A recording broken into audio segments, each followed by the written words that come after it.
Setelah sholat Isya, hampir di semua desa di sebuah kota yang berdekatan dengan Surabaya menutup rapat pintunya.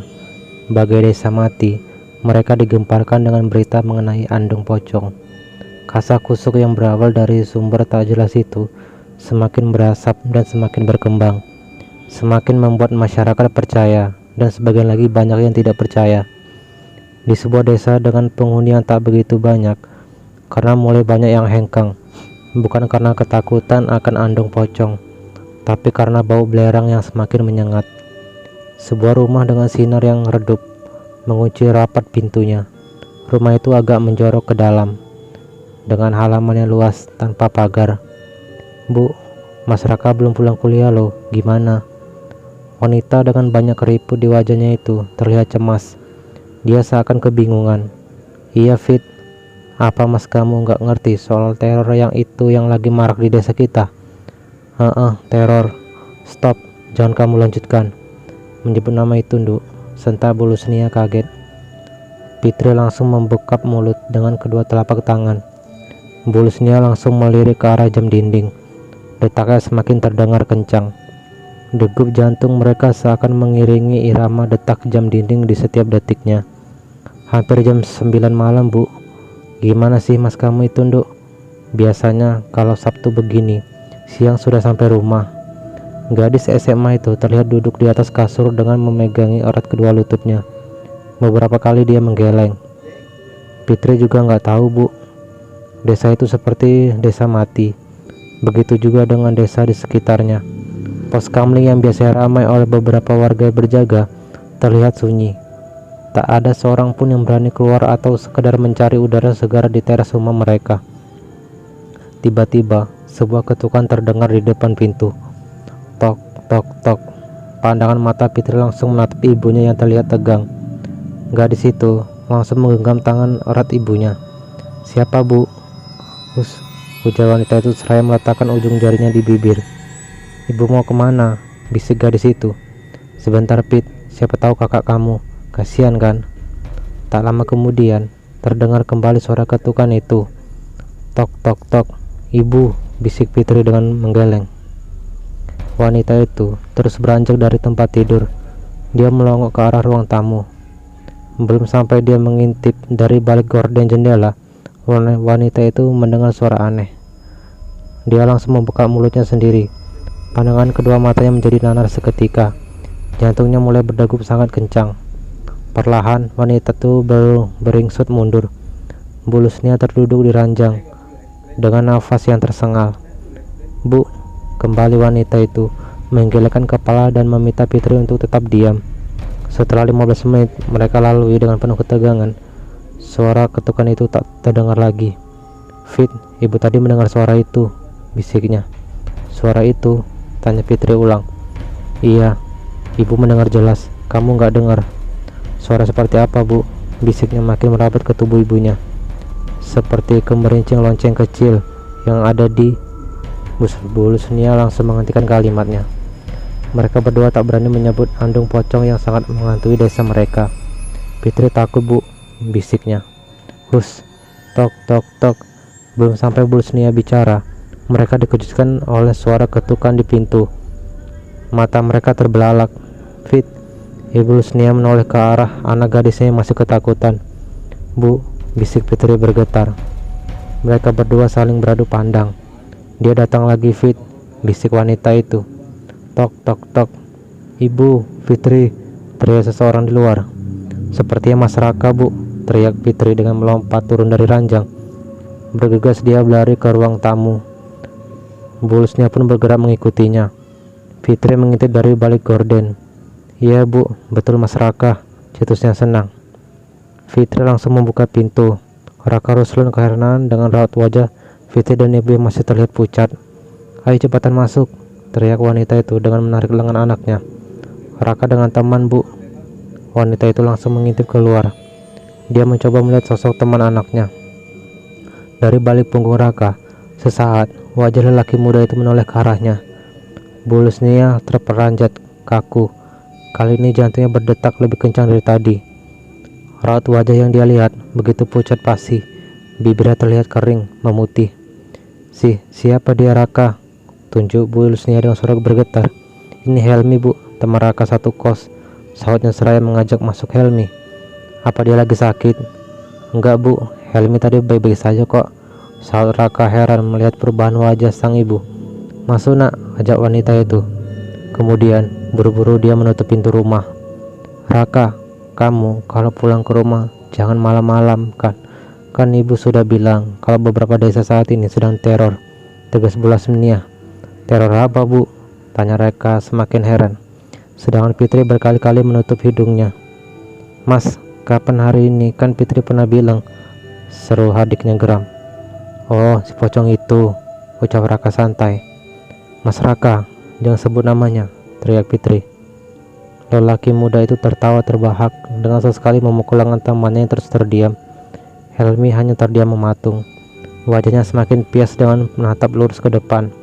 Pandangannya terlihat kosong dan hampa. "Teman kamu kok diam terus dari tadi? Kenapa?" tanya Bu Lusnia penasaran. "Mungkin ngantuk Bu. Dia kesini cuma mau anterin Raka. Motorku mogok." "Nah, Helmi rumahnya mana?" Lelaki itu hanya menjawab dengan menunjuk ke arah depan. "Bangil Bu," sahut Raka. "Jauh juga." "Ya sudah, kalian istirahat dulu." Kemudian hidung Fitri terlihat kembang kempis, seolah mencium sesuatu. Mas Raka sama ibu nggak mencium bau sesuatu. Bau apa?" tanya Raka menatap adiknya. "Bau busuk Mas, bau busuk," bisik Bu Lusnia. Seketika bulu kuduknya berdiri. Seluruh tubuh bulu-bulu kecil di sekujur tubuh mereka merinding. "Nah Helmi, ingin minum hangat biar wajahnya segar dan enggak dingin badannya?" tanya Bu Lusnia ramah. Namun pertanyaan itu hanya dijawab oleh gelengan kepala. Mereka bertiga keheranan melihat sikap Helmi yang semakin aneh. "Kenapa teman kamu semakin pucat Raka?" "Nggak tahu juga Bu, mungkin takut." "Takut?" tanya Fitri menyalah. Raka manggut-manggut. "Tadi sewaktu menuju rumah, di pertigaan jalan, katanya dia melihat sebuah kereta. Setelah aku ikut menoleh ke belakang, nggak ada apa-apa," sahut Raka lugas. "Apa? Kereta? Andung maksudnya?" Suara Bu Lusnia semakin bergetar. Dia tak berani menatap wajah Helmi yang semakin pucat pasi. "Mungkin Bu, Raka nggak lihat apa-apa soalnya. Sebaiknya suruh teman kamu pulang Raka. Ini sudah malam. Ibu jadi takut nanti dia bertemu lagi dengan itu." "Itu?" tanya Raka. "Mas please, jangan sok bodoh dong," tegur Peter gemas melihat tingkah Raka yang seolah tak mempercayai rumor itu. Dia langsung menyenggol lengan Helmi yang masih mematung. "Bro, kamu mau langsung pulang atau tidur di rumahku?" "Pulang," jawab Helmi datar tanpa ekspresi. Dia masih memandang lurus ke depan dengan tatapan hampa, seolah kornea matanya memutih pucat. Raka langsung memberikan kunci motor kepadanya. Lelaki itu berjalan lemas, seolah apa yang dibicarakan oleh Raka tak didengar olehnya. "Kamu baik-baik saja bro?" tanya Raka mulai cemas melihat kondisi temannya itu. Namun Helmi hanya memberi jawaban dengan anggukan. Lelaki itu pergi meninggalkan rumah Raka dengan cepat. Fitri menarik lengan kakaknya yang masih terdiam mematung memandangi Helmi yang terlihat aneh saat malam ini. Fitri langsung menutup rapat pintu rumah dan menguncinya. "Mas, teman kamu kok aneh?" Fitri jadi takut. "Fit, kok jadi paranoid gitu?" "Mas, kamu nggak tahu ya kalau orang yang melihat itu bisa mati." "Ah, tahayul itu. Mas nggak percaya." "Mas, kamu berkata tahayul, tapi kenyataannya seperti itu Raka," sahut Bu Lusnia menimpali. Raka langsung berjalan masuk ke dalam kamar. Namun dia masih merasakan keanehan pada Helmi. Kenapa dia seperti itu? Apa karena melihat andung itu? Sesaat Raka terduduk di atas kasur dan terdiam. Pikirannya mulai berlarian, seolah ada sesuatu yang aneh pada diri Helmi. Apa soal andung pocong itu serius terjadi? Ibu bukan seorang penakut, tapi baru kali ini ibu ketakutan mendengar berita tak jelas, bisiknya. Dia mencoba berjalan menuju ruang tamu, kemudian mengintip keluar. Suasana benar-benar sepi dan sunyi. Apa mereka semua benar-benar takut dengan andong itu? Apa ini bukan cuma permainan dari segelintir orang? Raka terdiam sesaat dan kembali masuk ke dalam kamar. Dia memutuskan untuk tidur dan berharap Helmi baik-baik saja. Sesaat Raka tercekat, Ada sebuah perasaan aneh bergelayut di hatinya. Dia merasakan kepergian Helmi tak biasanya. Dia tak bisa tidur malam ini. Beberapa kali dia membalikkan badannya. Bagai tersadar, Raka pun mulai membenarkan apa yang ibu lihat. Wajah Helmi begitu pucat, seperti jiwanya tak lagi berada di jasadnya. Tiba-tiba terdengar suara ketukan di pintu kamar.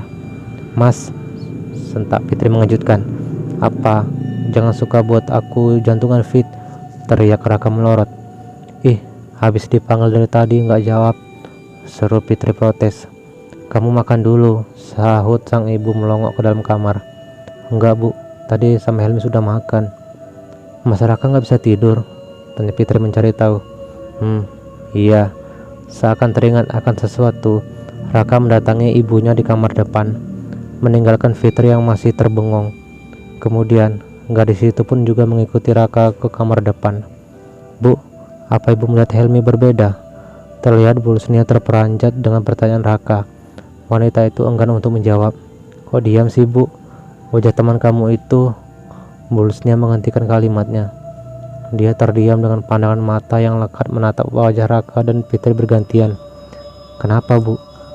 tanya Raka makin heran dan penasaran. Wanita itu menggeleng. Dia tak mau melanjutkan lagi kalimatnya. "Semoga teman kamu itu baik-baik saja, Raka." Raut wajah Raka semakin terlihat gusar. Dia semakin penasaran dengan kalimat menggantung ibunya. Kenapa ibu berkata seperti itu? "Sudah, Raka, kamu tidur sana. Ingat pesan ibu, jangan pernah keluar atau mengintip keluar jika ada suara gemericik andung. Ingat itu. Dan jangan tanya kenapa-kenapa," tegas bulu senia pada anak tertuanya. Raka berjalan keluar kamar ibunya dan menuju ke kamarnya. Dia terduduk di atas kasur. 2 minggu yang lalu, desanya tidak sepi dan mati seperti ini. Apa yang sebenarnya terjadi? Dan andung pocong itu apa? Desisnya. Tanya merebak dan memenuhi isi kepala dan hatinya.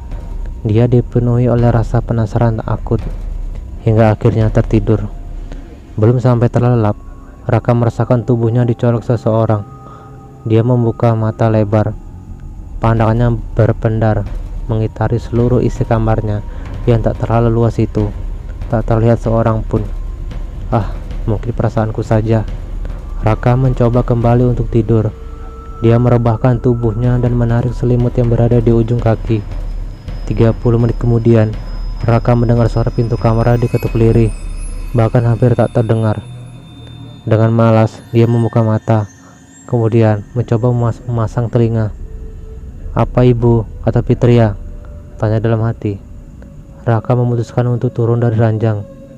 Dia pun berjalan gontai membuka pintu kamar. Kepalanya sedikit melongok ke arah luar. Sunyi dan sepi. Tak terlihat ibu ataupun Fitri. Buru-buru dia menutup pintu kamar.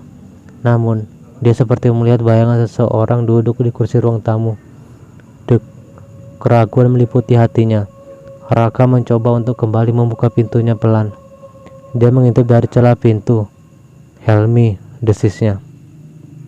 Dia mengerjapkan mata beberapa kali, seolah tak percaya dengan apa yang telah dilihatnya. "Nggak mungkin dia. Bukannya tadi sudah pulang. Pasti aku sedang bermimpi, kan?" "Raka," dia memanggilku, bisiknya dalam hati. Raka mencoba mengamati kembali sosok yang sedang duduk itu.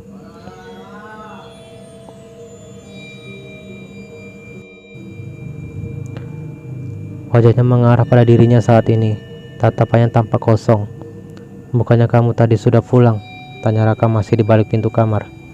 Dia enggan untuk keluar kamar. Hatinya menahan dan menolak untuk menemui Helmi.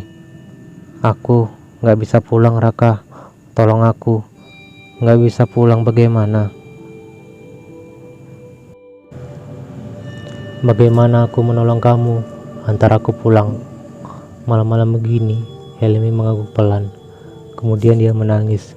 Isak tangisnya membuat Raka merinding seketika. "Aku ingin pulang."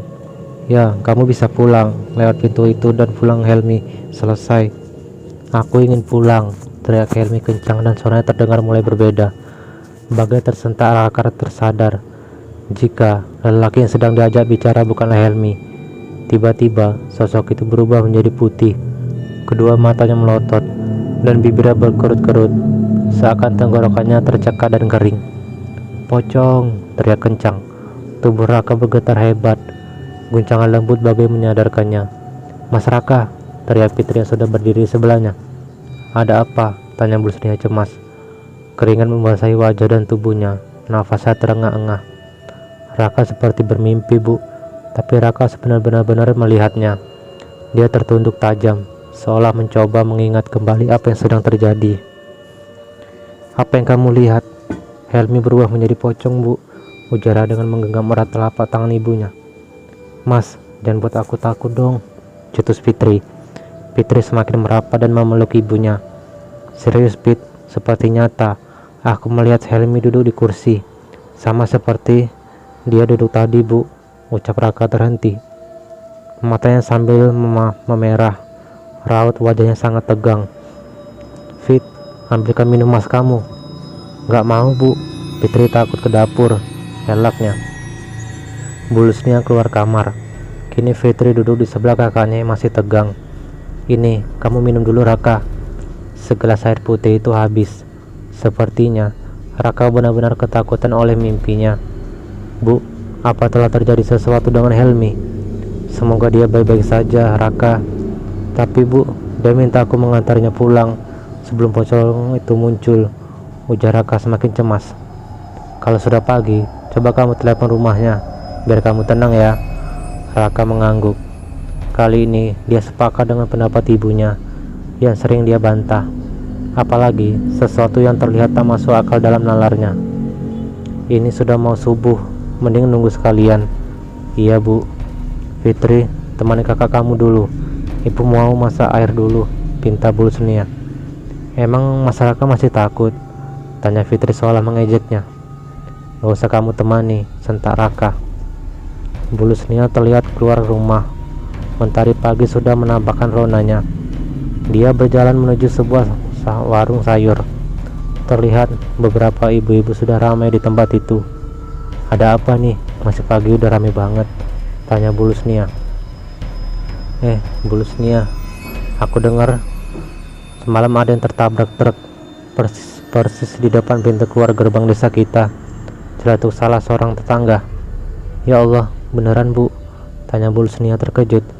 Serius beneran, katanya anak muda, laki-laki. Menurut yang melihat, dia keluar dari desa kita. Dek, Bulus Nia jadi berpikir lelaki itu adalah Helmi. Jam berapa kejadiannya? Sudah malam. Kok ya dia berani ya malam-malam keluar keluyuran begitu? Apa nggak takut kalau bertemu dengan itu? Sepertinya bukan warga desa ini, sahabat yang lain. Tiba-tiba Bulus Nia mengurungkan niat belanja. Bu, nggak jadi belanja, teriak mereka. Bulus Nia tak menjawab. Dia terus berjalan cepat pulang ke rumah. Raka, bangun. Ada apa ibu, teriak-teriak. Teman kamu si Helmi sudah ditelepon. Raka menggeleng. Telepon sana cepat, tanyakan dia sudah di rumah. Kenapa sih ibu panik begitu? Sudah, telepon sana. Dengan kesal, wanita itu menarik lengan anaknya. Iya, Bu, ini Raka telepon, ucapnya kesal. Raut wajahnya terlihat kuyuh. Rasa mengantuk masih menggelayut di kedua matanya. Halo, assalamualaikum. Waalaikumsalam. Terdengar suara ramai. Di rumah Helmi seperti sedang ada acara. Helmi ada. Tiba-tiba Raka mendengar suara seseorang yang menangis. Dengan terisak, suara wanita itu menjawab, kamu siapa? Saya temannya Helmi, Bu. Tangisnya semakin meledak. Raka jadi kebingungan. Apa yang sebenarnya telah terjadi? Helmi tadi malam kecelakaan. Dia meninggal. Halo, ada apa, Raka? Tanya Bulus Nia ikut cemas. Helmi, Bu, dia kecelakaan semalam dan meninggal. Innalillahi wa inna ilaihi rojiun. Raka terduduk lemas. Dia tak menyangka jika pertemuannya semalam adalah pertanda kematian Helmi. Keluar dari kamar mandi, Fitri berjalan mendekati mereka. Ada apa, Bu? Mas kenapa? Temannya yang semalam datang kecelakaan, Fit, dan meninggal, ucap Bulus Nia. Hah? Innalillahi wa inna ilaihi rojiun, ucap Fitri lirih. Fitri menatap tajam ibunya. Dia memandang lekat. Apa karena dia melihatnya tadi malam, Bu? Tanya Fitri dengan raut wajah pias. Ibu juga nggak tahu, Fit. Tapi Orang-orang menghubungkannya dengan itu. Raka akan menelepon teman-teman yang lain, Bu. Pagi ini Raka mau ke Bail, ke rumah Helmi. Bu Lusnia hanya mengangguk. Mas, kalau kemalaman mending jangan pulang ke rumah. Pulang ke tempat kos atau tempat rumah Mas di Surabaya, ucap Fitri. Mas usahakan sore sudah pulang, Pit. Bergegas dia menelepon beberapa teman. Dia buru-buru mandi dan mengganti pakaian. Fit, Mas pinjam motor kamu ya. Sekalian berangkat sekolah kamu kuantar. Oke.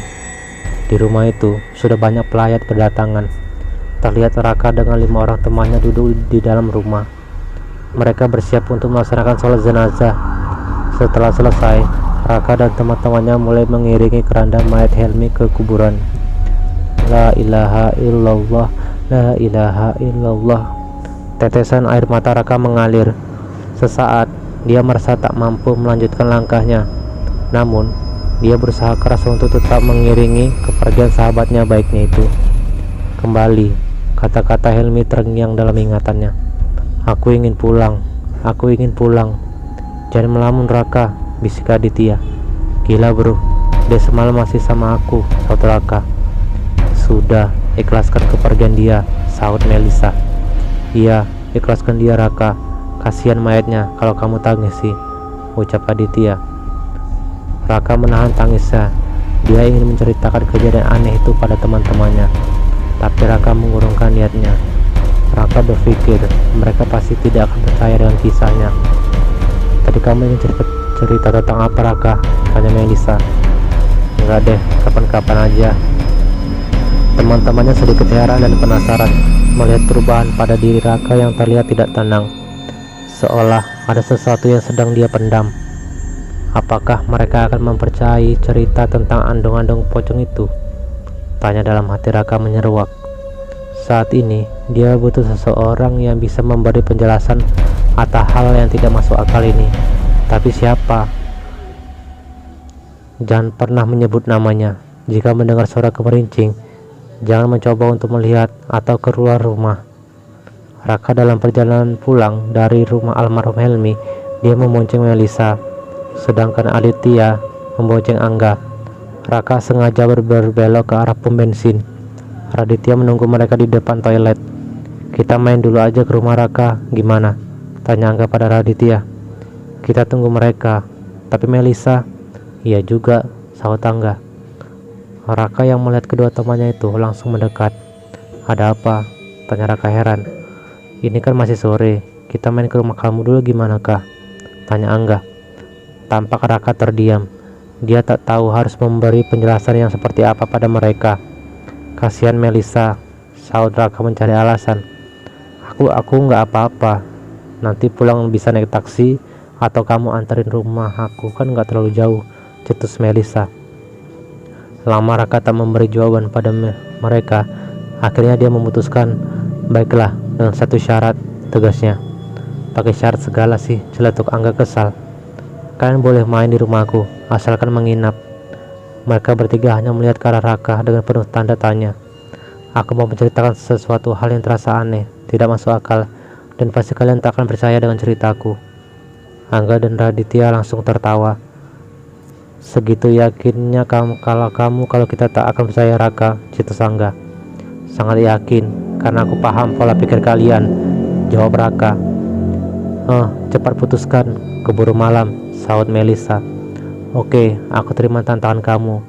Oke Dit, tawar Angga pada Raditya. Baiklah, daripada di kos bro, sautnya. Akhirnya mereka berempat memutuskan keluar ke rumah Raka. Sebelum terdengar azan maghrib, mereka sudah sampai di rumah. Bu Lusnia menyambut senang kedatangan Raka dengan teman-temannya. Ayo masuk, ngajak Bu Lusnia. Saya di luar saja Bu, mau merokok sebentar. Jangan di luar, nggak boleh, cetus Bu Lisa dan akhirnya mengajak mereka semua masuk ke dalam rumah. Angga langsung melirik ke arah Raditya. Sorry, di desaku ini mulai 2 minggu ini setelah maghrib jarang yang berani keluar rumah. Jadi ibuku pun begitu, jelas Raka. Kenapa? Tanya Melisa. Kamu gak pernah dengar Mer, rumah kamu juga dari sini juga kan? Tanya Raka heran. Rumahku perbatasan dengan Surabaya, gak dekat juga, gak terlalu jauh. Wajar aku kurang update berita yang terjadi di desa kamu. ujar Melisa seolah pembelaan diri. Memang cerita apa? Tanya Angga penasaran. Dari dapur, Bu Lusnia menyiapkan minuman hangat dan makanan. Sudah maghrib, sebaiknya kalian sholat dulu, ujar Bu Lusnia menghentikan cerita Raka. Fitri, ini ajak Melisa ke kamar mandi. Gadis itu langsung mengajak Fitri ke kamar mandi dan ke tempat sholat. Masyarakat jadi imam. Gak mau, sholat sendiri-sendiri aja, elaknya. Mas lupa pesan ayah. Kalau ayah sudah meninggal, yang menggantikan imam Mas Raka, sahut Fitri. Raka pun akhirnya tak bisa menolak. Mereka menunaikan sholat berjamaah bersama. Belum sampai salam berakhir, terdengar bunyi cukup keras, seperti pintu yang terbuka lebar dengan paksa. Belum sampai mereka berdoa, ibu buru-buru melihat ke ruang depan. Angin berembus sangat kencang hingga membuka pintu ruang tamu terbuka lebar. Sebaiknya motor kalian dimasukkan saja, sepertinya mau hujan, sahut ibu. Bergegas mereka memasukkan motor ke dalam rumah. Enaknya angin segar, celetuk Raditya. Maaf Mas Radit, pintu mau Fitri kunci sebelum si itu muncul. Nanti bisa bawa korban lagi seperti teman Mas Raka, celetuk Fitri yang membuat mereka bertiga terkejut. Si itu, tanya Melisa ulang. Maaf mbak, sama ibu gak boleh mengucapkan namanya, sahut Fitri.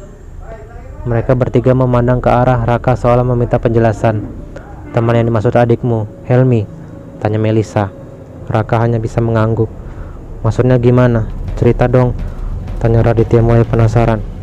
Wanita parubaya itu berjalan mendekat. Sebaiknya makan dulu yuk, sudah ibu siapkan. Wanita parubaya itu berjalan mendekat. Akhirnya mereka berempat menuju meja makan. Terlihat ibu Fitri asyik menonton televisi di ruang tengah. Dia sangat senang dengan kedatangan kakaknya dan teman-temannya. Mas Raka, sudah libur kuliahnya? Tanya Fitri. Sudah, tinggal ambil SKS saja di kampus. Kapan? Tanya Fitri. Kenapa? Kamu senang kalau aku di rumah?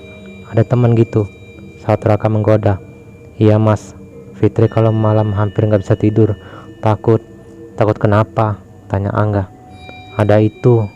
Hah? Kalian dari tadi selalu bilang si itu. Sebenarnya siapa dia? Tanya Raditya. Seketika Fitri terdiam. Dia tak berani menjawab dan mengalihkan pandangannya ke arah televisi. Sedangkan ibu melanjutkan kembali zikirnya.